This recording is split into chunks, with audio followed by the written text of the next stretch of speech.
ನನ್ನ ಹೆಸರು ರೂಪಾ ಶಿವ್ ಅಂಬ್ಲೇರ್ ಅಂತೇಳಿ. ನಾನು ಇದೇ ರಟ್ಟಿಹಳ್ಳಿಯಲ್ಲಿ ವಾಸವಾಗಿದ್ದೇನೆ. ಈ ಒಂದು ಅಗರಬತ್ತಿ ಫ್ಯಾಕ್ಟ್ರಿ ಮಾಡಬೇಕಂತ ಅನಿಸಿದ್ದು ಯಾಕಪ್ಪ ಅಂತ ಹೇಳಿದ್ರೆ, ನಾನು ಶ್ರೀ ಕ್ಷೇತ್ರ ಧರ್ಮಸ್ಥಳ ಗ್ರಾಮಾಭಿವೃದ್ಧಿ ಯೋಜನೆಯಲ್ಲಿ ಅಧ್ಯಯನ ಪ್ರವಾಸ ಅಂತ ಕರೆದುಕೊಂಡು ಹೋದಾಗ, ಅಲ್ಲಿ ಒಬ್ಬ ಮಹಿಳೆ ಒಂದು ಮಷಿನ್ ತೊಗೊಂಡ್ಬಿಟ್ಟು ಅಗರಬತ್ತಿನ ತಯಾರಿಸಿ ಪಾಕೆಟ್ ಮಾಡಿ ತಾನೇ ಸೇಲ್ ಮಾಡ್ತಾ ಇದ್ಲು. ಇದನ್ನು ನೋಡಿಬಿಟ್ಟು ನಾನು ಕೂಡ ಒಂದು ಮಷಿನ್ ಮಾಡಬೇಕು ಅಂತ ಫಸ್ಟ್ ಅನ್ನಿಸ್ತು. ಆಮೇಲೆ ಒಂದು ಮಷಿನ್ ತೊಗೊಂಡ್ಬಿಟ್ಟು ನಾನು ಮಾಡ್ತಾ ಇದ್ದೆ. ಅವಾಗ ನಾನು ಒಬ್ಬಳೇ ಮಾಡೋದ್ರ ಜೊತೆಗೆ 4 ಜನ ಹೆಣ್ಮಕ್ಳು ಕೆಲಸ ಕೊಡಬೇಕು ಅಂತ ನನಗನ್ನಿಸ್ತು. ಯಾಕಪ್ಪ ಅಂತೇಳಿ ಇಲ್ಲಿ ಸುತ್ತಮುತ್ತ ಯಾವುದೇ ರೀತಿ ಕಂಪ್ನಿಗಳು, ಹೆಣ್ಮಕ್ಳಿಗೋಸ್ಕರ ಕೆಲಸಗಳು ಇರ್ತಕ್ಕಂಥ ಯಾವುದೇ ರೀತಿ ಇಲ್ಲಿ ಫ್ಯಾಕ್ಟ್ರಿಗಳು ಇರಲಿಲ್ಲ. ಅದಕ್ಕೋಸ್ಕರ ನಾನು ರಟ್ಟಿಹಳ್ಳಿಯಲ್ಲಿ ಒಳಗೆ ಒಂದು ಫ್ಯಾಕ್ಟ್ರಿ ಮಾಡಿಬಿಟ್ಟು ಒಂದು ಹೆಣ್ಮಕ್ಳಿಗೆ ಕೆಲಸ ಕೊಡೋಣ ಅಂತೇಳಿ ಒಂದು 25 ಲಕ್ಷ ಇನ್ವೆಸ್ಟ್ಮೆಂಟ್ ಮಾಡಿಬಿಟ್ಟು ಈ ಫ್ಯಾಕ್ಟ್ರಿಯನ್ನು ತಯಾರಿಸಿದೆ. ಅದ್ರ ಜೊತೆಗೆ ಲೇಬರ್ ಕೂಡ ಒಳ್ಳೆಯವರು ಸಿಕ್ಕರು. ಕೆಲಸವನ್ನು ಸರಿಯಾದ ರೀತಿಯಲ್ಲಿ ಮಾಡ್ಕೊಂಡು ಹೋಗ್ತಾ ಇದ್ದಾರೆ. ಯಾವುದೇ ರೀತಿ ತೊಂದರೆ ಏನಿಲ್ಲ. ಅವ್ರ ಪಾಡಿಗೆ ಅವ್ರ ಕೆಲಸನ ನಾನು ಬಂದ್ಬಿಟ್ಟು ಬೆಳಗ್ಗೆ ಅವ್ರಿಗೆ ಏನು ಕೆಲಸ ಮಾಡಬೇಕು ಏನಿಲ್ಲ ಅಂತೇಳಿ ಪ್ರತಿಯೊಂದು ಹೇಳಿಬಿಟ್ಟು ನಾನು ಹೋಗ್ತೇನೆ. ಇದು ಒಂದೇ ಅಲ್ಲ, ನಂದೊಂದು ಬಟ್ಟೆ ಅಂಗಡಿ ಕೂಡ ಇದೆ, ರೆಡಿಮೇಡ್ ಬ್ಲೌಸ್ ಅಂಗಡಿ ಪರಿಶ್ರಮ ಅಂತೇಳಿ. ಅಲ್ಲಿ ಕೂಡ ನಾನು ಹೋಗ್ತಿರ್ತೇನೆ, ಇಲ್ಲಿ ಬರ್ತಿರ್ತೇನೆ. ಸಮಾಜ ಸೇವೆ ಅಂತೇಳಿ ಅದು ಇದು ನನ್ನ ಕೈಲಾಗಿದ್ದನ್ನು ನಾನು ಮಾಡ್ತಾ ಇದ್ದೀನಿ. ಆಮೇಲೆ ಪ್ರತಿಯೊಂದು ಅಂದರೆ ತುಂಬ ಕಷ್ಟಪಟ್ಟಿದ್ದೇನೆ. ಅದು ಹೇಳಲಾರ್ದಷ್ಟು ಕಷ್ಟಗಳು ಅದಾವೆ, ಅದನ್ನು ಹೇಳೋಕ್ಕಾಗಲ್ಲ. ಅಷ್ಟೊಂದು ಕಷ್ಟಗಳನ್ನು, ನೋವನ್ನು ಅನುಭವಿಸಿದ್ದೀನಿ. ನನಗೆ ಬೇಕಾದವರು, ನನ್ನ ಹಿಂದಿದ್ದವರು ಮಾತಾಡಿದ್ದಾರೆ, ಏನು ಮಾಡ್ತಾಳಿಕೆ ಹಂಗೆ ಅಂತೆಲ್ಲ. ಆದರೂ ಅದನ್ನು ಏನು ತಲೆ ಕೆಡಿಸ್ಕೊಳ್ಳಿಲ್ದಂಗೆ ನಾನು ಮಾಡಿದ್ದೀನಿ. ಇದನ್ನು ಎಷ್ಟೇ ಕಷ್ಟ ಬಂದರೂ ಮಾಡ್ಕೊಂಡು ಹೋಗ್ಬೇಕನ್ನೋ ಒಂದು ಧೈರ್ಯ ನನಗಿದೆ. ಆ ಭಗವಂತ ನನ್ನನ್ನು ಕೈ ಬಿಡಲ್ಲ ಅನ್ನೋ ಒಂದು ನಂಬಿಕೆಯಲ್ಲಿ ನಾನು ಇವತ್ತು ಈ ಒಂದು ಫ್ಯಾಕ್ಟ್ರಿ ನಡೆಸ್ಕೊಂಡು ಹೋಗ್ತಾ ಇದ್ದೀನಿ. ಅದೇ ರೀತಿ ಈಗ ಅಗರಬತ್ತಿ ಮಾಡಕ್ಕೆ ಏನೇನು ಮೆಟೀರಿಯಲ್ಸ್ ಬೇಕು? ನಮಗೆ ಏನೇನು ಮೆಟೀರಿಯಲ್ಸ್ ಬೇಕಪ್ಪ ಅಂತ ಹೇಳಿದ್ರೆ, ಇದು ಹಿಟ್ಟು ಮತ್ತು ಕಡ್ಡಿ, ಗಮ್ಮು ಬೇಕಾಗುತ್ತೆ. ಕಡ್ಡಿ ಅದು ಯಾವುದಪ್ಪ ಅಂತ ಹೇಳಿದ್ರೆ ಬಿದಿರಲ್ಲಿ ತಯಾರಿಸಿರ್ತಕ್ಕಂತಹ ಕಡ್ಡಿಯನ್ನು ಕೊಡ್ತಾರೆ, 1 kg ಬಂಡ್ಲು. ಅದನ್ನು ನಾವೇನು ಮಾಡಬೇಕು, ಹಿಟ್ಟು ಅಂದರೆ ಇದ್ಲು ಸಿಗುತ್ತಲ್ಲ, ಕಟ್ಟಿಗೆ ಇದ್ಲು, ಆ ಇದ್ಲಲ್ಲಿ ಪೌಡ್ರನ್ನು ತಯಾರಿಸಿರ್ತಾರೆ. ಅದಕ್ಕೆ ಚಾಕೋಬಾರ್ ಅಂತೇಳಿ ಒಂದು ಇದು ಕಡ್ಡಿದು ಪೌಡ್ರ್ ಗಮ್ ಸಿಗುತ್ತೆ. ಅದು ಕೂಡ ಗಮ್ಮು ಮತ್ತು ಹಿಟ್ಟು, ನೀರು ಇಷ್ಟು ಮಿಕ್ಸ್ ಮಾಡಿಬಿಟ್ಟು 1 kg ಹಿಟ್ಟಿಗೆ ಎಷ್ಟು ನೀರನ್ನು ಬೆರೆಸ್ಬೇಕು, ಹೇಗೆ ಅದನ್ನು ಮಿಕ್ಸ್ ಮಾಡ್ಕೋಬೇಕು, ಅದೆಲ್ಲ ನಾವು ಆಲ್ರೆಡಿ ಟ್ರೈನಿಂಗ್ ಕೊಟ್ಟಿರ್ತೇವೆ ಲೇಬರ್ಗೆ. ಅದೇ ಥರ ಅವ್ರು ಏನು ಮಾಡ್ತಾರೆ, ಬಂದ ತಕ್ಷಣ ಒಂದು 10 kg ಹಿಟ್ಟು ಎಲ್ಲರೂ ಕಲಿಸ್ಕೊಂಡು ಮಷಿನ್ ಮೇಲೆ ಕುತ್ಕೊಂಡು ಕಡ್ಡಿ ಇದ್ದದ್ದನ್ನು ಈ ಥರ ರಾಬತ್ತಿ ರೆಡಿ ಮಾಡ್ಕೊಂಡು ನಡೆಸ್ಕೊಂಡು ಹೋಗ್ತಾ ಇದ್ದಾರೆ. ಇನ್ಯಾವುದೇ ರೀತಿ ತೊಂದರೆ ಇಲ್ಲ. ಎಷ್ಟು ಮಷಿನ್ ಅದಾವ ಮೇಡಮ್? ನಮ್ಮದು 8 ಮಷಿನ್ ಇದ್ದಾವೆ. ನಮ್ಮ ಒಂದೊಂದು ಮಷಿನಿಗೆ ಬಂದುಬಿಟ್ಟು 1,60,000 ಕೊಟ್ಟು ತೊಗೊಂಬಂದಿದ್ದೆ ನಾನು. ಇವಾಗ ಕಡಿಮೆ ಆಗಿದ್ದಾವೆ, ಬಟ್ ನಾನು ಸೇಲ್ ತೊಗೊಂಬಂದಿರೋದು ಮಾತ್ರ 1,60,000 ಕೊಟ್ಟೆ. ಒಂದು ಮಷಿನಿಗೆ 8 ಮಷಿನ್ ತೊಗೊಂಡಿದ್ದೀನಿ. 1 ಡ್ರೈಯರ್ ಇದೆ, 1 ಮಿಕ್ಸರ್ ಇದೆ, ಆಮೇಲೆ ಅವ್ರಿಗೆ ಕೂತ್ಕೊಳ್ಳೋಕೆ ಚೇರು, ಆಮೇಲೆ ಎಲ್ಲದರಿಂದನೂ ಬೇಕೇ ಬೇಕು. ಟ್ರೈ ಆಗಿರಬೇಕು, ಆಮೇಲೆ ಬೋಲು, ಆಮೇಲೆ ಚೇರು, ಮತ್ತು CC ಕ್ಯಾಮ್ರಾ ಹಾಕ್ಸ್ಕೊಂಡೆ, ಆಫೀಸ್ ರೂಮ್ ಮಾಡ್ಕೊಂಡೆ. ಪ್ರತಿಯೊಂದು ಒಂದು ಫ್ಯಾಕ್ಟ್ರಿ ಒಳಗೆ ಏನೇನು ಬೇಕಲ್ಲ ಅದನ್ನೆಲ್ಲ ರೀತಿಯಲ್ಲಿ ನಾನು ಮಾಡ್ಕೊಂಡು ಹೋಗ್ತಾ ಇದ್ದೇನೆ ಸರ್. ಒಂದು ತಿಂಗಳಿಗೆಲ್ಲ, ಒಂದು ದಿನಕ್ಕೆ 1.5 ಕ್ವಿಂಟಲ್ ಹಿಟ್ಟು ಹೊಡಿತಾರೆ. ನಮ್ಮದು 1 ವಾರಕ್ಕೆ 1 ಟನ್ ರೆಡಿ ಆಗಿಬಿಡುತ್ತೆ ಕಡ್ಡಿ. 1 ಟನ್ನಿಗೆ ಹಿಟ್ಟಿಗೆ 1 ಟನ್ ಹಿಟ್ಟಿಗೆ 2 ಟನ್ ಕಡ್ಡಿ ರೆಡಿ ಆಗುತ್ತೆ. ಮಾರ್ಕೆಟಿಂಗು ನಾವು ದಾವಣಗೆರೆ ಆದರ್ಶ ಇಂಡಸ್ಟ್ರಿ ಅಂತ ಇದೆ, ಆ ಇಂಡಸ್ಟ್ರಿ ಒಳಗೆ ನಾನು ತಗೊಳ್ಳೋದು ಕೊಡೋದು ವ್ಯವಹಾರನ ಅಲ್ಲೇ ಮಾಡ್ತಾ ಇದ್ದಾನೆ.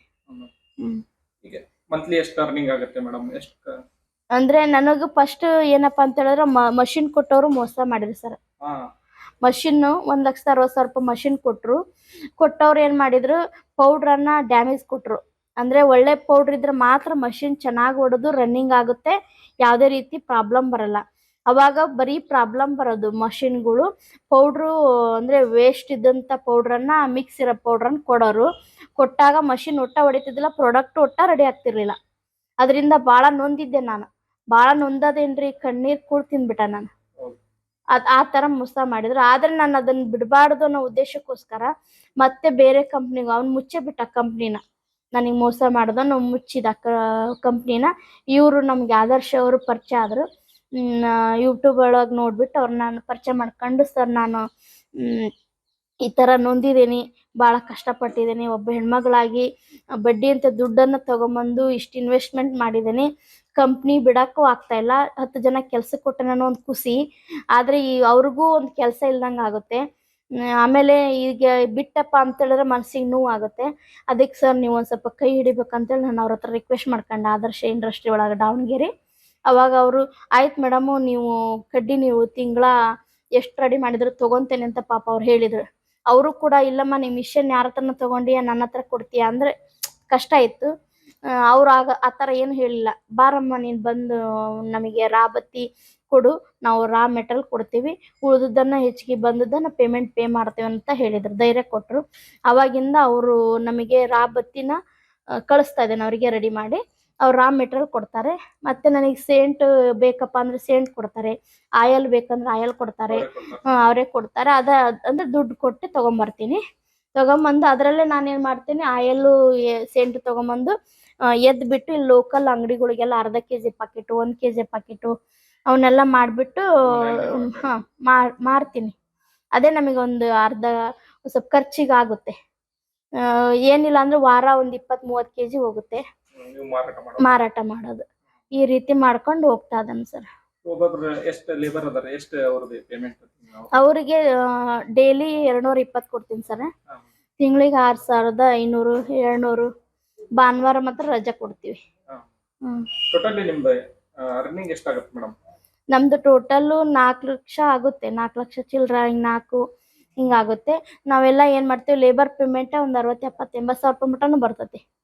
ಆಮೇಲೆ ಜಾಗದ್ದು ಬಾಡಿಗೆ, ಕರೆಂಟ್ ಬಿಲ್ಲು, ನೀರಿನ ಬಿಲ್ಲು ಎಲ್ಲ ಪ್ರತಿಯೊಂದು ಕಟ್ಟಿ ಎಲ್ಲ ಇದು ಮಾಡ್ಕೊಂಡು ಒಂದು 80 ಸಾವಿರ ರೂಪಾಯಿ ನಾನು ಉಳಿಸ್ತೀನಿ ಸರ್. ಈಗ ಹೊಸದಾಗಿ ಉದ್ಯಮ ಸ್ಟಾರ್ಟ್ ಮಾಡ್ಬೇಕನ್ನೋರು ಏನು ಕಿವಿ ಮಾತು ಕೇಳ್ತೀರಾ ಮೇಡಮ್? ಮಾಡಿ ಅಂತ ಹೇಳ್ತೇನೆ. ಮನೆಯಲ್ಲೇ ಕುತ್ಕೊಂಡು ಸುಮ್ಮನಿರೋ ಬದಲು ಏನಾದರೂ ಒಂದು ಸಾಧನೆ ಮಾಡಿದರೆ, ಇವತ್ತಿನ ಕಾಲದಲ್ಲಿ ನೋಡ್ರಿ, ಒಬ್ಬ ಗಂಡ ಒಬ್ಬನೇ ದುಡಿದ್ರೆ ಜೀವನ ನಡೆಸೋದು ಕಷ್ಟ ಆಗುತ್ತೆ. ಎಲ್ಲರೂ ಅದ್ರ ಜೊತೆಗೆ ಸಾಥ್ ಕೊಟ್ಟರೆ, ಹೆಣ್ಮಕ್ಳು ಕೂಡ ಮನೆಯಲ್ಲೇ ಒಂದು ಮಷಿನ್ ಇಟ್ಕೊಂಡು ಡೈಲಿ ಒಂದು 50-60 ಕೆಜಿ ಹಿಟ್ಟು ಹೊಡೆದ್ರಪ್ಪ ಅಂದ್ರೆ ಅವ್ರ ದಿನ ಒಂದು 500 ರೂಪಾಯಿ ದುಡಿಬೋದು ಸರ್. ಈಗ ಮೋಸ ಮಾಡಿದ್ರಂದ್ರೆ ಮೇಡಮ್, ಆ ಥರ ಈಗ ಜನರಿಗೆ ಬೇರೆದವ್ರಿಗೂ ಮೋಸ ಮಾಡ್ಬೋದು, ಅದನ್ನ ಹೆಂಗ್ ಗುರುತು ಹಿಡಿಬೋದು ಅನ್ಕೊಂತೀರ? ಅವಾಗದ್ದು ಹೆಂಗ್ ಹಿಡಿಬೇಕಪ್ಪ ಅಂತ ಹೇಳಿದ್ರೆ, ಮಷಿನ್ ಏನ್ ರೇಟ್ ಅದಾವು ಏನು ಅನ್ನೋದನ್ನ ಸರ್ಚ್ ಮಾಡ್ಬೇಕು ಫಸ್ಟ್ ಆಫ್ ಆಲ್.